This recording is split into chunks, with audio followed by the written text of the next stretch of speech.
Sir வணக்கம் sir. வணக்கம் Praveen sir. எந்த பக்கம் திரும்பினாலும் டிவிக்கே மாநாடு நியூஸாக போயிட்டு இருக்குது. மாநாடா திருவிழாவும் தெரியல, அந்த அளவுக்கு மக்கள் கொண்டாடிட்டு இருக்காங்க. ஸோ மாநாட்டில் வந்து இப்போ கொடி விழுந்துச்சு, ஒரு சம்பவம் நடந்துச்சு சார், அதிர்ச்சி சம்பவம். சார் என்ன சார் நடந்துட்டு இருக்காங்க வந்து? இல்லை, நீங்கள் சொல்கிற மாதிரி இது மாநாடா அல்லது கள்ளழகர் திருவிழாவா அப்படின்னு தெரியாத அளவுக்கு மிக பிரம்மாண்டமான ஒரு மாநாடாக இப்போ வந்து உருவாகிட்டு இருக்கு. நாளைக்கு தெரிஞ்சு போயிடும். நாளைக்கு காலையிலேருந்து இதை விட அதிகமான ஒரு கூட்டம், குறிப்பாக ஈவினிங் வந்து டிவிகேனுடைய தலைவர் விஜய் பேச போகிற அந்த ஸ்பீச் வந்து என்ன பேச போகிறான்ற ஒரு எதிர்பார்ப்பு. இப்போ நீங்கள் சொல்கிற மாதிரி மதுரையே பார்த்தீங்கன்னா ஜென் கூட்டம், எங்கே திரும்பினாலும் பேனர், எங்கே திரும்பினாலும் வந்து கொடி, அதுவும் மக்கள் வந்து சாரையாக வெள்ளமாக அப்படியே போயிட்டுருக்காங்க, மாநாட்டுக்கு போயிட்டுருக்காங்க. பாரபத்தி, அதாவது வந்து மதுரை டு தூத்துக்குடி பாரபத்தி அந்த பகுதியே வந்து என்ன சொல்கிறது வந்து ஒரு பெரிய ஒரு 10 பொருட்காட்சி. ஏன்னா மதுரையில் வந்து பொருட்காட்சி தான் ரொம்ப ஃபேமஸ், வந்து சுற்றுலா பொருட்காட்சி இது. அதுவரை ஒரு 10 பொருட்காட்சி போட்ட மாதிரி அப்படி ஒரு கூட்டம். இந்த கூட்டத்திற்கான காரணம் விஜய் என்கின்ற ஒரு மாஸ் ஹீரோ அரசியல் கட்சிக்குள் ஒரு தலைவராக மாறின பிறகு இது 2வது மாநாடு. விக்கிரவாண்டி மாநாடு முதல் மாநாட்டை தொடர்ந்து 9 மாதத்தில் 2வது மாநாடு. இந்த மாநாட்டில் விஜய் என்ன பேச போகிறார் அப்படின்ற ஒரு பெரும் ஆவல் அவருடைய தொண்டரை தாண்டி, சாதாரண மக்களை தாண்டி, இந்திய அளவில் உள்ள நேஷனல் மீடியாக்கள் எல்லாம் காத்துக்கிட்டு இருக்கு. நாளைக்கு தெரிஞ்சு போயிடும் சார். ஃபர்ஸ்ட் மாநாடு வந்து போன வருஷம் அக்டோபர் மாதம் நடந்தது. அதுக்கப்புறம் இந்த வந்து ஒரு 9 மாதம் ஆயிடுச்சு சார். இந்த 9 மாதத்தில் வந்து விஜய் வந்து நிறைய போராட்டம், களப்பணிகள், ரோட் ஷோ, அந்த மாதிரி லைட்டாக சின்ன பண்ணா கூட இந்த புதுசாக வந்து அன்றைக்கி பேசினா சார் மாநாட்டில் வந்து. இப்போ வந்து வளர்ச்சி எப்படி சார் பார்க்குறீங்க? நாளைக்கு என்ன பேச போகிறாரு? ஏன்னா அப்போ வந்து ஆரம்பத்தில் கொஞ்சம் கம்மி பேராக இருந்தாங்க, இன்றைக்கி வந்து 1.5 கோடி மக்கள் சேர்ந்துருக்காங்க தொண்டர்களாக வந்து. இன்னைக்கு அவர் தலைவர் எப்படி பேச போகிறார், எப்படி இருக்க போகுது சார்? அது உண்மையிலே ரொம்ப பிரமாதமான ஒரு கேள்வி. என்னென்னா, நீங்கள் அந்த 85 ஏக்கரில் விக்கிரவாண்டியில் நடந்த அந்த மாநாட்டு அந்த 85 ஏக்கருக்கே 10 லட்சம் பேர் வந்துட்டாங்க. அப்போ வந்து விஜய் தான் ஒரு தெரிஞ்ச முகமாக இருந்தார். நீங்கள் சொல்கிற மாதிரி வந்து இப்போ மற்றபடி இருந்தாங்களே கண்டி விஜய்க்கு ஆலோசனை சொல்லக்கூடிய அல்லது வழிநடத்தி எடுத்துக்கொள்ளக்கூடிய அளவிற்கோ அப்போல்லாம் கூட விமர்சனம் வந்தது. இப்போ அந்த மாநாட்டை வந்து விஜய் ரொம்ப சீக்கிரமாக நடத்துகிறாரு. அவர் மாநாட்டை ஏன் சீக்கிரமாக நடத்துகிறாரு அப்படின்னா, மாற்று கட்சியில் இருக்கக்கூடிய பெருந்தலைகள், அதாவது முன்னாள் அமைச்சர்கள், முன்னாள் மாவட்ட செயலாளர்கள் அல்லது கட்சியை விட்டு விலகியவர்கள், நீக்கப்பட்டவர்கள், இவங்கெல்லாம் கொஞ்சம் கூட இருந்தாங்கன்னா அந்த மாநாட்டை சிறப்பாக நடத்தலாமே, விஜய்க்கு ஒரு பக்கபலமாக இருக்குமே அப்படின்ற மாதிரி விமர்சனங்கள்லாம் இருந்தது. மாநாடு நடத்திய பிறகு இவ்வளோ பெரிய பிரம்மாண்டத்தை விஜய் காமிச்சிட்டாரு. ஒன்மேன் ஷோவை அடித்து தூக்கிட்டாரு. விஜய்லாம் கூட இன்னும் நல்லா பேசியிருக்கலாம், இன்னும் அதிக நேரம் கூட பேசியிருக்கலாம்ன்ற மாதிரியான விஷயங்கள்லாம் இருந்தது. இப்படியே இந்த 9 மாதத்தில் தாவேக்காவுடைய வளர்ச்சி ஒரு பெரிய வளர்ச்சி தான். நீங்கள் சொல்கிற மாதிரி ஒரு ஆப் மூலமாக உறுப்பினர் சேர்க்கை நடந்து அந்த உறுப்பினர் சேர்க்கை கிட்டத்தட்ட 2 கோடியை நெருங்க போகுது அப்படின்றது ஒரு பெரிய விஷயம்.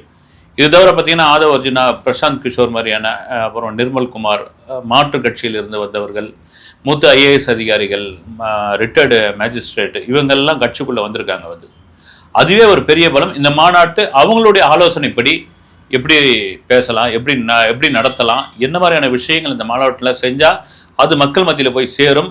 வருகிற 2026 எலெக்ஷனுக்கு இந்த மாநாடு எந்த அளவிற்கு உறுதுணையாக இருக்கும் அப்படின்றது வந்து நிச்சயமா அவங்க ஒரு இன்புட் கொடுத்துருப்பாங்க சார். நேற்றுலேருந்து வந்து அந்த ஒரு பேனர் வந்து கொஞ்சம் ட்ரெண்ட் ஆகிட்டே இருக்கு சார். எம்ஜிஆர், அண்ணா, இந்த பக்கம் நடுவில் விஜய் போட்டிருக்காரு. லாஸ்ட் டைம் வந்து காமராஜர், பெரியார்லாம் போட்டாரு.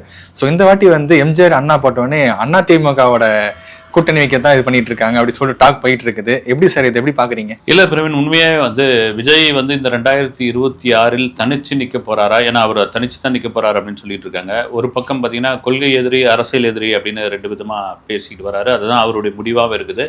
கொள்கை எதிரி பிஜேபி, அரசியல் எதிரி திமுக அப்படின்னு தொடர்ச்சியான விமர்சனங்கள். இப்போ பிஜேபி வந்து அதிமுகவுடன் கூட்டணி கட்சியில் இருப்பதனால் விஜய் ஒருவேளை 2026 தனித்து நின்றால் எனக்கு தெரிஞ்சு பார்த்தீங்கன்னா இது ஒரு 4 முனை 5 முனை போட்டியாக மாறும். 5 முனை போட்டியாக எப்படி மாறும்னா, மருத்துவர் அன்புமணி ராமதாஸ் தனியாக நின்னாலும் 5 முனை போட்டியாக மாறும்.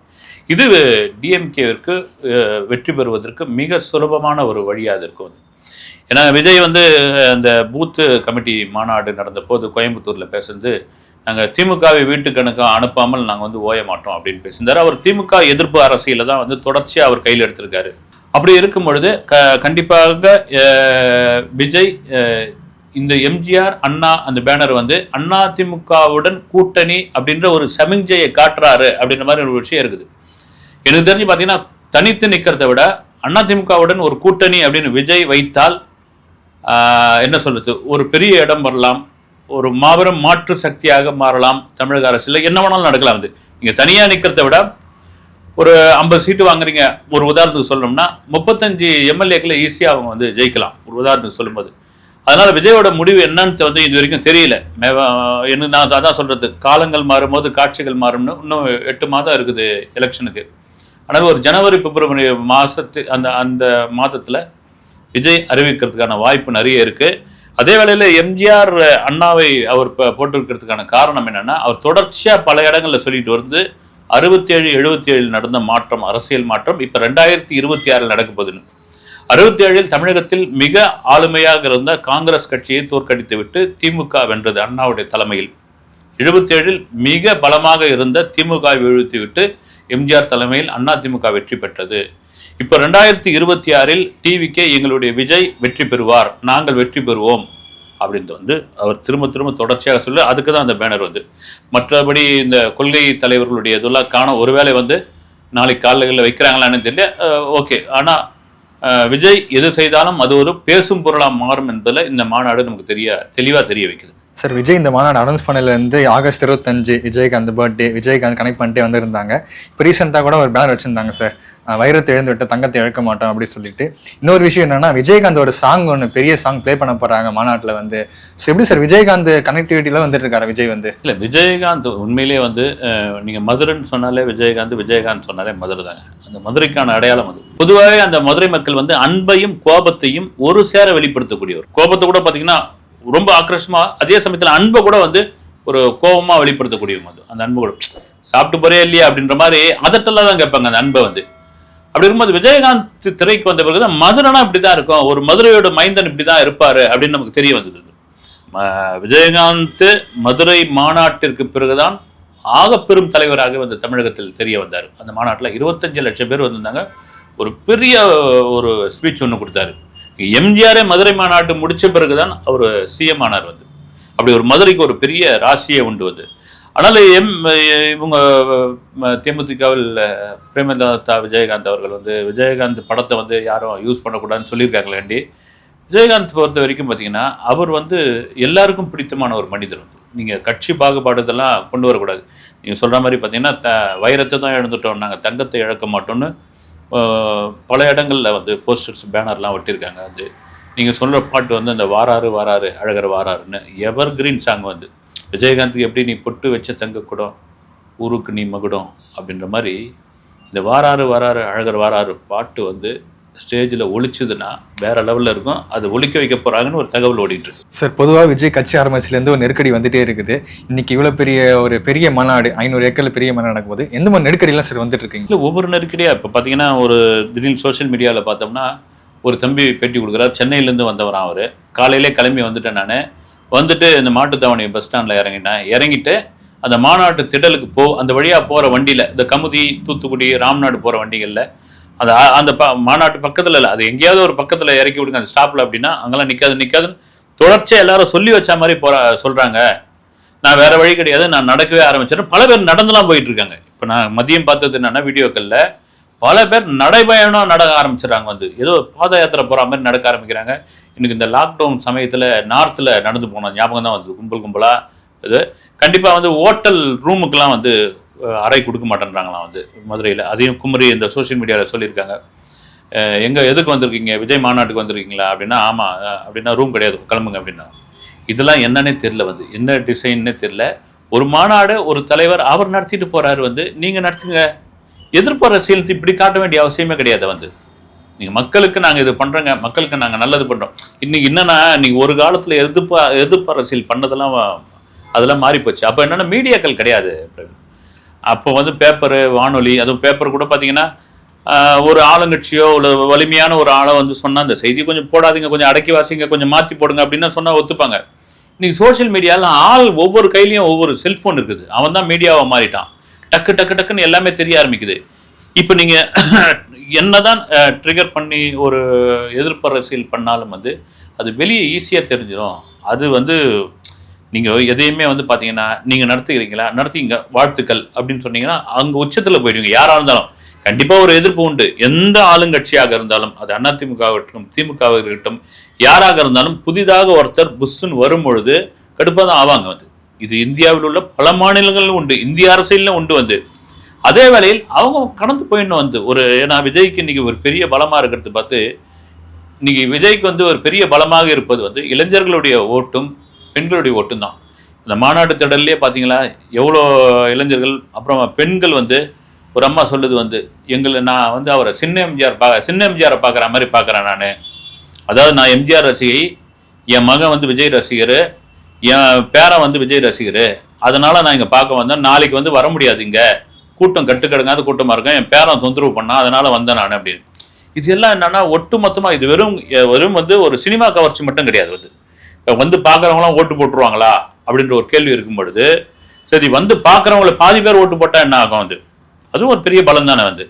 அதனால இதை இப்படி கடந்து போயிட முடியாது. அதே வேளையில் எதிர்ப்புன்ற ஒரு விஷயம் பண்ணாமல் நீங்க மட்டும் நடத்திக்கிறீங்களா, நான் உங்களோட பெருசா நடத்துறேன், நான் காமிக்கிறேன் பாரு என் செல்வாக்கு, அதுதான் நிஜமான ஆரோக்கியமான அரசியல் போட்டி. ஓகே சார், இவ்வளோ விஜய் எதிர்ப்பை பற்றி சொன்னீங்க. இப்போ விஜய் யார் எதிர்க்க போறா? ஏற்கனவே வந்து டிஎம்கே பிஜேபி எதிர்த்து தான் போனாடி பேசினாரு, ஒரு கொள்கை எதிரி அரசியல் எதிரின்னு சொல்லிட்டு பேசினாரு. இந்த வாட்டி வந்து நிறைய ஒரு சர்ச்சைகள்லாம் போயிட்டு இருந்துச்சு, நிறைய பேர் எதிர்ப்பு தெரிவிச்சாங்க. அதுக்கெல்லாம் பதிலடி சொல்லுவாரா சார் இந்த வாட்டி வந்து?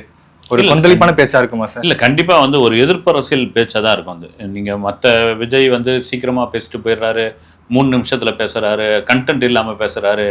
அப்புறம் அவருக்கு வந்து ஒரு அரசியல் மேடையில வந்து ஒரு ஃப்ளோனா இவர்களே தமுக்கம் இது பகுதியை சேர்ந்தவர்களே, அரசடியை சேர்ந்தவர்களே அப்படின்லாம் எதுவும் பேசாம டைரக்டா விஷயத்துக்கு வந்துடுறாரு, கண்டென்ட்டை மட்டும் பேசிட்டு போயிடுறாருன்றாங்க. இந்த மாநாட்டில் கிட்டத்தட்ட ஒரு நீண்ட நெடிய ஸ்பீச் ஒன்று இருக்கும், ஒரு 800 அடியில் ரேம்ப் வாக் இருக்குது, அதில் வந்து நேரடியாக அதாவது தொண்டர்களை போய் சந்திக்கிற மாதிரியான ஒரு விஷயங்கள் இருக்குது. இவ்வளோ கூட்டத்தை பார்க்கும்போது யாராக இருந்தாலும் ஒரு உற்சாகம் ஒன்று வந்துடும். கண்டிப்பாக ஒரு எதிர்ப்பு அரசியல் பேசுவார். அதே வேளையில் பார்த்தீங்கன்னா கூட்டணி சம்பந்தமாக, அப்புறமா தேர்தல் வாக்குறுதி, தேர்தல் அறிக்கை, இதெல்லாம் வாய்ப்பே இல்லை. 8 மாதத்துக்கு முன்னாடி அது வந்து விஜயெல்லாம் சொல்லிட மாட்டார். கூட்டணின்ற விஷயத்தை கூட பார்த்தீங்கன்னா ஒரு சின்னதாக ஏதாவது லீடு ஒன்று கொடுக்கலாம், முழுசாக சொல்ல மாட்டார். தேவைப்பட்டா நாங்கள் கூட்டணி வச்சுப்போன்ற மாதிரி ஒரு உதாரணத்துக்கு அது மாதிரி ஒரு லீடாக இருக்குமே கட்டி மொத்தமாக சொல்ல மாட்டாங்க. ஏன்னா எல்லாத்தையும் இப்போ சொல்லிட்டோம்னா அதை மற்றவர்கள் பயன்படுத்துவாங்க, அது அரசியலுக்கு வேற விதமாக மாறிடும். இன்னும் இருக்கு வந்து, இன்னும் அவருடைய நடைபயணம் இருக்குது, மக்களை சந்திக்கிற பயணம் இருக்குது, இன்னும் பல கூட்டங்கள், திருமுனை கூட்டங்கள், பொதுக்கூட்டங்கள், அப்புறம் ஜனவரியில் இன்னொரு மாநாடு இருக்குன்னு சொல்கிறாங்க. அது தாவேகாவுடைய மாநாடா, மற்ற கட்சிகளோடு சேர்ந்து தாவேகா பண்ணக்கூடிய மாநாடா எதுவும் தெரியல வந்து. தேர்தல் நெருங்க வந்து விஜய்க்கு ஆதரவும் எதிர்ப்பும் இருக்க தான் செய்யும். ஆதரவு ஒரு பக்கம், மக்கள் பக்கமும், எதிர்ப்பு அரசியல் கட்சிகள் மத்தியில் இருக்க தான் செய்யும். இதெல்லாம் தாண்டி விஜய் 2026 என்ன செய்ய போகிறார், எவ்வளோ வெற்றிகளை பெறப்போகிறார், அவருடைய கட்சி எவ்வளோ பெரிய மாற்றத்தை அந்த 2026 கொடுக்கும் என்பதை எல்லாரும் அவளோட எதிர்பார்த்துட்டு இருக்காங்க. சார், ஏற்கனவே நீங்கள் சொன்ன மாதிரி சினிமாவில் வந்து ஒரு உச்சத்தில் இருந்த ஒரு நடிகர் வந்து அரசியலுக்கு வந்திருக்காரு. ஸோ சினிமா சார்பில் வந்து அவர் கௌரவிக்க போகிறாங்கன்னு சொல்லிட்டு போன மாநாள் எதிர்பார்த்தோம். ஸோ இந்த மாநாள் ஏதாவது வாய்ப்பு இருக்குது சார்? அதுக்கு இல்லை, இந்த மாநாட்டில் வாய்ப்பு இல்லை. போன மாநாட்டில் கூட கேட்டாங்க வந்து, விக்ரவாண்டி மாநாட்டில் அவரை வைத்து படம் இயக்கிய இயக்குநர்கள், தயாரிப்பாளர்கள்லாம் வந்து சேர்ந்து அவரை வந்து அந்த மேடையில் கௌரவிக்கிறத ஒரு இதெல்லாம் பேசி ஆலோசனை பண்ணாங்க. கடைசி நேரத்தில் விஜய் என்ன பண்ணிட்டாருன்னா, இது முதல் மாநாடு, அதுவும் டிவிகேனுடைய அரசியல் கட்சி மாநாடு, எங்களுடைய மாநாடு, இது வந்து ஒரு சினிமா விழா மாதிரி மாற்றிட வேணாம் அப்படின்ட்டாரு. இந்த முறை கேட்டாங்களா இல்லைன்னு தெரியல, இந்த முறை ஒத்துக்க மாட்டாங்க. ஏன்னா விஜய் மட்டும்தான் அதில் நடுநாயகமாக இருக்க போகிற மட்டும்தான். அண்ணா வேற யாரையும் கூட இன்வைட் பண்ணல பொழுது, விஐபி, விவிஐபி, இப்போ ராகுல் காந்திலாம் வருவார்லாம் சொல்லியிருந்தாங்க, அது மாதிரிலாம் யாரையும் இன்வைட் பண்ணலன்னு பொழுது இந்த மாநாட்டிலையும் மற்ற ஏதாவது சினிமா சம்பந்தப்பட்ட எந்த நிகழ்ச்சியும், சினிமா சம்பந்தப்பட்ட எந்த நடிகர் நடிகையிலும் இதில் கலந்து கொள்ள மாட்டாங்க மேடையில் அப்படின்னு நான் நினைக்கிறேன். ஓகே சார், மாநாடுக்கு முன்னாடி ஒரு அப்டேட் தெரிஞ்சுக்கிட்டோம். நாளைக்கு மாநாடு என்ன நடந்து முடிஞ்சிட்டு இருக்கோம். ஸோ விஜய் என்ன பேசுறாருன்னு பார்த்துட்டு ஒரு வீடியோ சந்திப்போம் சார். நன்றி சார்.